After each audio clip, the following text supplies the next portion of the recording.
ان کی عمر میں عافیت کے ساتھ برکت عطا فرمائے اور ان کو صحت کاملہ عاجلہ مستمرہ دائمہ نصیب فرمائے اور امت پر ان کا سایہ اللہ تعالیٰ تادیر قائم فرمائے۔ آپ جو ہے اللہ کی محبت کے راستے پر چلنے کے لیے اور اپنی اصلاح کے سلسلے میں حضرت پیر صاحب دامت برکاتہم کی کتابوں کے مطالعے کو مستقل ایک معمول کے طور پر شامل فرما لیں۔ یہ بھی گویا آپ کی اصلاح کا ایک جو ہے اہم حصہ ہے۔ سالکین کو اپنے جتنے معمولات ہم کرتے ہیں نا، اس میں ایک معمول یہ بھی شامل کرنا کہ روزانہ 1 گھنٹہ یا کم از کم آدھا گھنٹہ حضرت کی کتابوں میں سے کسی کتاب کا ترتیب وار ہم لوگ مطالعہ عجیب انداز سے کرتے ہیں۔ مختلف کتابیں، کبھی ایک کتاب لے لیا ادھر سے ادھر سے جو ہے اس پر نظر دوڑا دی اور تھوڑی دیر اسے پڑھ لیا، پھر وہ اس کو رکھ دیے، پھر دوسری کتاب۔ یہ مطالعے کا طریقہ نہیں ہے۔ حضرت کی جتنی کتابیں ہیں ساری کتابوں کو ترتیب کے ساتھ ایک ایک کر کے ساری کتابیں پڑھ ڈالیے، اور یہ تبھی ممکن ہوگا جب آپ ایک وقت مقرر کریں کہ بھئی مجھے فلاں سے فلاں وقت تک جو ہے نا آدھا گھنٹہ 1 گھنٹہ مجھے مطالعے میں لگانا ہے۔ ایک سالک کے لیے مطالعہ اور بزرگوں کے ملفوظات اور سوانح کا جو ہے نا مطالعہ اور اللہ والوں کی کتابوں کا مطالعہ، یہ ان کے تربیتی نصاب کا ایک اہم ترین حصہ ہے۔ ہمارے حضرت نے اتنا جو ہے نا لکھ دیا ہے اور اتنی تصنیفات جو ہے تحریر فرما دی ہیں کہ ہمیں کسی اور طرف جانے کی ضرورت بھی نہیں۔ ساری چیزیں بس یہ کہ مطالعے کا اہتمام ہونا چاہیے۔ آپ مطالعہ کریں گے تو انشاءاللہ اس سے آپ کو بصیرت حاصل ہوگی، اور حضرت کی کتابوں میں علم بھی ہے، نور اور روحانیت بھی ہے، دونوں چیزیں آپ کو ملیں گی۔ علم بھی ایسی نکات اور ایسے جو ہے نا یعنی معلومات، بہت ہزاروں کتابوں کا نچوڑ حضرت کے جتنے خطبات ہیں۔ آپ دیکھیے کہ آدمی کے لیے ان خطبات کو ذہن میں مستحضر کرنا کوئی آسان کام نہیں ہے۔ مستقل جو ہے آدمی مطالعہ کرے گا تو تب وہ چیزیں جو ہے مستحضر ہوتی ہیں۔ اس لیے آپ اپنے معمولات کے اندر یہ مطالعے کو بھی شامل فرما لیں۔ اور یہ 3 دن کا جو اجتماع ہے یہ دراصل جو ہے اپنے سلسلے کے مشائخ کی نقل ہے۔ حضرت پیر صاحب دامت برکاتہم ان کے ملک میں باقاعدہ سالانہ جو ہے نا بہت بڑا نقش بندی اجتماع ہوتا ہے، جس کے اندر ہزاروں لوگ جو ہے شریک ہوتے ہیں اور ایک نورانی ماحول ہوتا ہے۔ آدمی ایسے ماحول میں جب آدمی جو ہے 2-3 دن گزارتا ہے تو اس کے دل پر کافی جو ہے اثر ہوتا ہے۔ یہ ایک ماحول ہے میرے بھائیوں بزرگوں۔ آدمی ایک خاص ماحول میں آتا ہے تو اس کا اثر اس کے دل پر پڑتا ہے۔ جیسے بہت سے لوگ جب جو ہے نا جماعت میں نکلتے ہیں، مسجد والے ماحول میں رہتے ہیں، مسلسل جو ہے تعلیم ہو رہی ہے اور عبادت ہو رہی ہے، دین کی باتیں چل رہی ہیں، اس ماحول میں رہنے سے، اپنے ماحول سے نکل کر اس جو ہے نورانی ماحول میں رہنے سے آدمی کے اندر تبدیلی پیدا ہوتی ہے۔ تو یہ بہت غیر معمولی چیز ہے۔ اس موقع کو تمام سالکین غنیمت جانیں، اور آپ کو انشاءاللہ ان 3 دنوں کے اندر سلسلے کے جتنے ہمارے مشائخ ہیں، اللہ تعالیٰ نے ہمارے ملک کے اندر جو ہے سلسلے کے بڑے بڑے مشائخ اللہ نے پیدا فرمائے ہیں، اور ماشاءاللہ ان کا فیض جو ہے ملک کے مختلف خطوں کے اندر، مختلف علاقوں کے اندر ان کا فیض عام ہے۔ اور مولانا مجاہد صاحب اللہ تعالیٰ ان کی ہمتوں کو بلند فرمائے۔ ظاہر ہے کہ اتنا بڑا انتظام اور اس قدر نظام کا چلانا یہ کوئی معمولی کام نہیں ہے۔ ان کو اللہ تبارک و تعالیٰ نے سلیقہ دیا اور ان کے اندر سلسلے کی محنتوں کی ایک جو ہے نا لگن ہے، فکر ہے، تڑپ ہے۔ اور سب سے بڑی بات یہ ہے کہ یہ مکہ مکرمہ میں ایک لمبے عرصے تک انہوں نے قیام کیا، اور حضرت پیر صاحب دامت برکاتہم کی صحبت اور ان کی خدمت کا موقع ان کو کافی جو ہے حاصل رہا۔ حضرت سے قریب سے رہ کر حضرت سے استفادے کا موقع ان کو ملا ہے۔ تو ماشاءاللہ حضرت کے نقش قدم پر چلتے ہوئے وہ یہ کوشش کر رہے ہیں کہ اسی قسم کا ماحول جو ہے نا پیدا کیا جائے۔ اور ہمارے شہر کے اندر حضرت مولانا شفیع ندوی صاحب ہیں، حضرت مولانا مفتی سید احمد اللہ غوری صاحب ہیں، اور جو ہے بہت سارے مشائخ ہیں یہاں، ہمارے مولانا عمر فاروق صاحب تشریف فرما ہیں، تو یہ سارے مشائخ ماشاءاللہ جو اپنے اپنے علاقے میں رہ کر کام کر رہے ہیں۔ اور میرے بھائیوں یاد رکھو، اصلاحی تعلق تو ایک ہی شیخ سے رکھنا ہے، لیکن جہاں تک استفادے کا تعلق ہے، سلسلے کے جتنے مشائخ ہوں ان سے استفادہ جو ہے غنیمت جاننا چاہیے۔ حضرت کے بیانات بھی جو ہے سننے کا اہتمام کرنا چاہیے، چونکہ آواز میں اور انداز بیان میں جو تاثیر ہوتی ہے وہ دل پر جو ہے اثر کرتی ہے، تو اس سے بھی انشاءاللہ بہت زیادہ فائدہ ہوگا۔ آپ جن جن علاقوں سے آئے ہوئے ہیں ان علاقوں میں آپ ایک روشن مینار کی طرح رہیں، آپ سے سلسلے کا تعارف ہو، اور آپ کو دیکھ کر لوگ جو ہے جوق در جوق جو ہے سلسلے میں داخل ہونے لگیں، اور یہ روحانی سلسلہ آگے جو ہے بڑھتا رہے، اس کی جو ہے آپ کو کوشش کرنی چاہیے۔ اللہ تعالی ہم سبوں کو عمل کی توفیق عطا فرمائے۔ یہ چند گزارشات جو ہے مولانا کے حکم کی تعمیل میں عرض کی گئی ہیں، اللہ پاک ہمیں عمل کی توفیق عطا فرمائے۔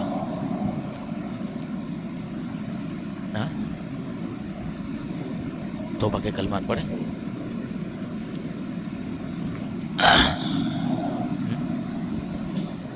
تھوڑا پہلے توبہ کے کلمات بھائی۔ اب یہ اختتامی جو ہے مرحلہ ہے، توبہ کے کلمات پڑھائے جائیں گے اور اس کے بعد مختصر مراقبہ ہوگا اور دعا ہوگی، اور پھر انشاءاللہ اس کے بعد آگے کی کارروائی چلے گی۔ توبہ کے کلمات پڑھائے جاتے ہیں، آپ حضرات ان کلمات کو دہرائیں۔ بسم اللہ الرحمن الرحیم، لا الہ الا اللہ محمد رسول اللہ، آمنت باللہ وملائکتہ وکتبہ ورسلہ والیوم الآخر والقدر خیرہ وشرہ من اللہ تعالی والبعث بعد الموت، آمنت باللہ کما ہوا باسمائہ وصفاتہ وقبلت جمیع احکامہ، اقرار باللسان وتصدیق بالقلب، اشہد ان لا الہ الا اللہ واشہد ان محمدا عبدہ ورسولہ، استغفر اللہ ربی من کل ذنب واتوب الیہ برحمتک یا ارحم الراحمین۔